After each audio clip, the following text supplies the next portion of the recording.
Sabuga Mandim. Se inscreva. Bora pra aula então?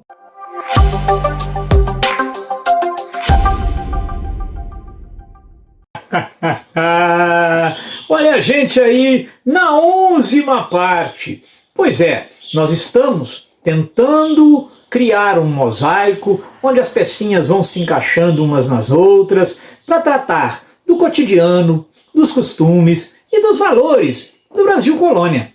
Claro, são valores próprios de um tempo, não são receita para nós. Também não é justo que nós, com base no que temos de valores hoje, possamos criticar a axiologia, o sistema de valores de uma outra época. Não é para isso que estamos fazendo isso, nem para buscar respostas para hoje, nem para tirar pedras no ontem, mas somente para conhecer e perceber cá, muitas vezes, como que os valores mudam com o tempo, os costumes se alteram, como que a moral, por exemplo, ela é fruto de um tempo, de uma época. O que era imoral ontem pode não ser amanhã. E assim estamos aprofundando um pouquinho mais da história do Brasil. Hoje nós vamos falar inclusive bastante de moral, costumes. Vamos começar pela religião, pela religiosidade? Beleza. Olha, é sabido por nós que o Brasil colônia tem uma forte relação com o catolicismo, correto? Quem veio para cá colonizar essa terra eram portugueses, católicos. A Inquisição em Portugal, na Contra-Reforma, tinha conseguido barrar o avanço do protestantismo. Lá em Portugal, os judeus haviam sido terrivelmente perseguidos durante a Idade Média. Portugal é o primeiro Estado nacional a se formar. E era um Estado católico. Então a catolicidade, essa marca institucional, esse carimbo institucional, ele acompanha os portugueses para os trópicos. Resta saber se aqui, abaixo do Equador, o catolicismo manteve-se como era na Europa, ou se ele sofreu acréscimos. O que você acha? Hein? Pois é, você matou a charada. Claro que o catolicismo, uma vez estabelecendo-se em terras portuguesas, ganhou aqui um jeitinho todo especial, porque sofreu aqui uma série, vamos dizer, de mutações, de acréscimos, sincretismos, que é o que a gente chama, mistura de elementos das religiões indígenas, de matriz africana, europeia mesmo. Nem só portugueses vieram para cá e nem todos os que vieram para cá eram extremamente católicos também. O próprio catolicismo português tinha muita influência do islamismo, dada a presença dos árabes na Península Ibérica por tantos séculos. Maravilha! Mandim, a igreja aqui no Brasil colônia. Bom, hoje eu quero falar de um aspecto dela que era a vida social. Havia muito pouco a se fazer, ainda não tinha Netflix, hein? Sabuga nós, Mandim. Não tinha Cine Hits, não tinha não. Não tinha Sol e Neve, não tinha Mangueiras, Tabajara, não tinha, meu amigo. Então, o que era preciso para se divertir? Estar conectado à sua comunidade de fé católica. Não ser católico naquele tempo era ser cancelado. Era passar pela morte social. Até bem pouco tempo, aliás, mesmo pessoas que não eram católicas se diziam católicas, por exemplo, em sala de aula, com medo de assumir uma outra religião e passar a ser tratado como um pária, um esquisitão, alguém de fora do círculo.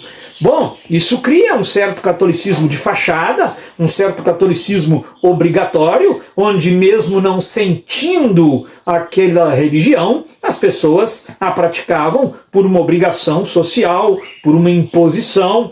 E realmente, quanto maior era o centro urbano, maior era a margem de liberdade. Mas, como dissemos anteriormente, a imensa maioria das pessoas morava no campo, em cidades muito pequenas, povoados e vilas, onde todos vigiavam todos.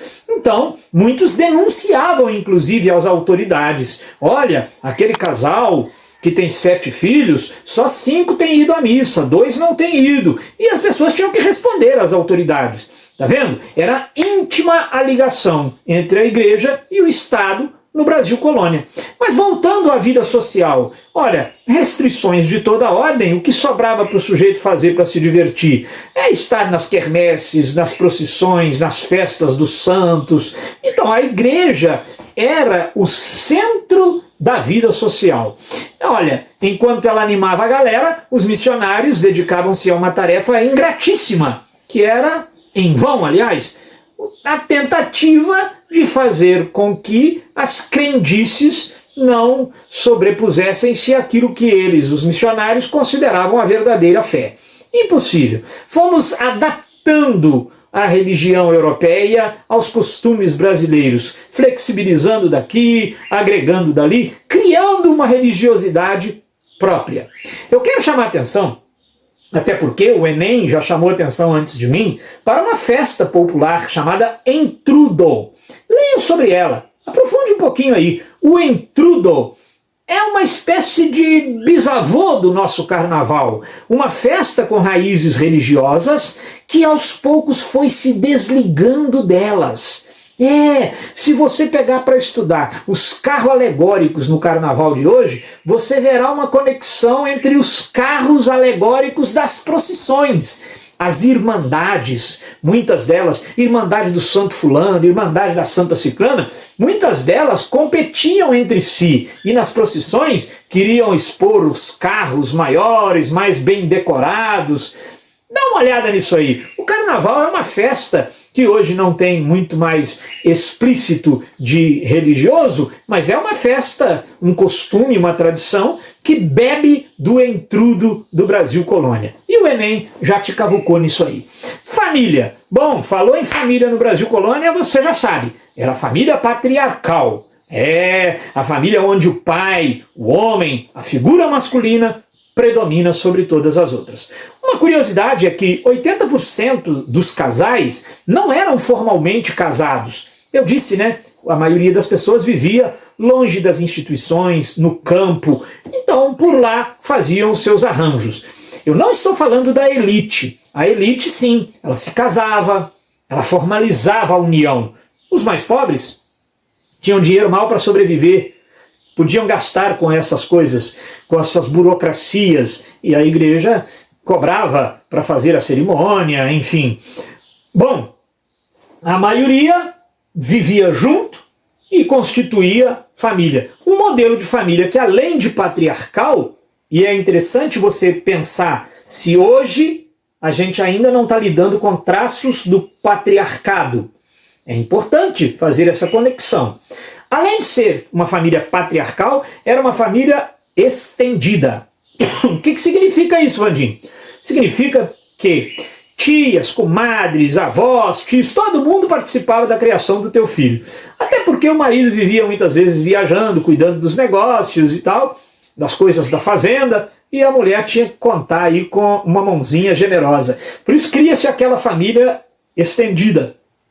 Muito diferente da família mononuclear que temos hoje. Cada vez mais menorzinha, pai, mãe e um filho, sem aquela coisa das famílias antigas, de muitos primos, muitos tios e etc e tal. Virgindade não era um valor no Brasil colônia, nem uma obrigação, por incrível que pareça, né? Não, era inclusive preciso que uma mulher pudesse demonstrar ao seu futuro marido que ela podia ter filhos, porque não poder ter filhos no Brasil colônia era um imenso tabu. Agora, engravidou, tem que casar. Não engravidou, dificilmente arruma marido. Vandinho, mas espera lá, pode ser que a infertilidade seja masculina? Ok, mas vamos dialogar com o tópico anterior. A sociedade, a família, não prevalecia o patriarcado? Então tudo era culpa da mulher. Interessante, não é? Olha só, o amor não era bem-vindo no Brasil colônia. Amor, dizem alguns, é uma invenção do século XVIII. O amor era algo que só cabia a Deus. Assim como demonstrações de afeto e excitação não eram bem-vindos naquela sociedade, amor sequer existia. Casamentos eram arranjados muitas vezes no berço, né? Nascia o meu bebê e eu já o prometia em casamento ao seu filho, que também tinha acabado de nascer. Amor era um luxo que a imensa maioria das pessoas não podiam se dar. Essa coisa que eu comentei da excitação, né, envolve as demonstrações de carinho em público. Então, um beijo de língua na praça da cidade não vai rolar, companheiro, não vai rolar. Bom, os costumes, olha, coisas interessantes. Rir demais e mostrar os dentes não era uma coisa bem-vinda, de jeito nenhum. Uma mulher que risse muito não era mulher direita. E um homem que risse muito, não sei, também não era um homem direito. Muito bem, maquiagem e vaidade não eram coisas de mulher direita. Homem, maquiar naquela época, nem pensar. Bom, nada de decote, nada de mostrar os seios, portanto, nem insinuar, isso era coisa da mulher prostituída, e nem mostrar os dedos do pé. Isso era um escândalo. Então você que gosta aí de usar rasteirinha, lá no Brasil Colônia não poderia, tá? Os dedos, sei lá porquê, eram considerados muito sexy e provocantes, deveriam ser cobertos, ocultados, ok? Ficar na janela debruçado, e isso era coisa de mulher melancólica. Mulher melancólica era aquela mulher que não se casava, celibatária, e isso também era uma espécie de morte social. A igreja e o Estado incentivavam não só o casamento, como a maternidade. E não ter filho, repito, era uma culpa da mulher, não do homem. E isso não era bem visto pela sociedade. A maioria das casas, inclusive, não tinham o costume de abrir janelas da frente. Isso não era uma coisa que pegava bem, ficar abrindo janelas por aí. Em Facebook, que a gente abre as janelas, as portas e a nossa intimidade para todos, hein? No Brasil Colônia, definitivamente isso não seria bem visto. Bom, a prostituição.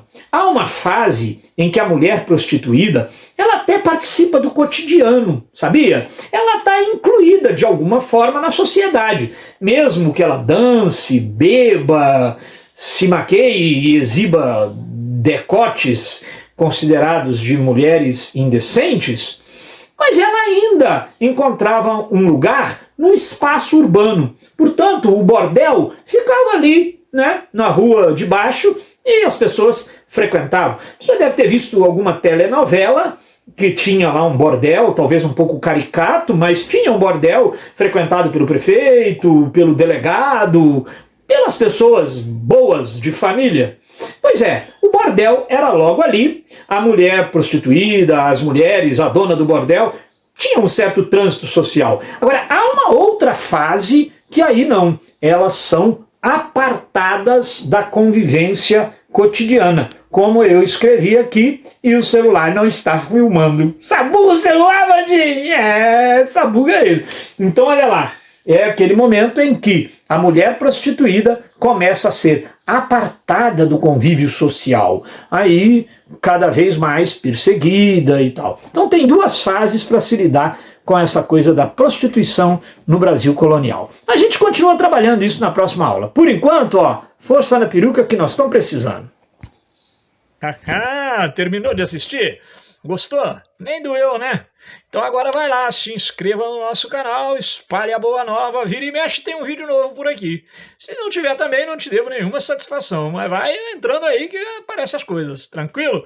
Não passa aperto com história não. Vem pro Sabuga Vandinho que aqui a gente sabuga. Se não for história, vai ter aqui. Se não for, a gente inventa pra ter aqui também. Abração, hein? Deixa o seu like e inscreva-se.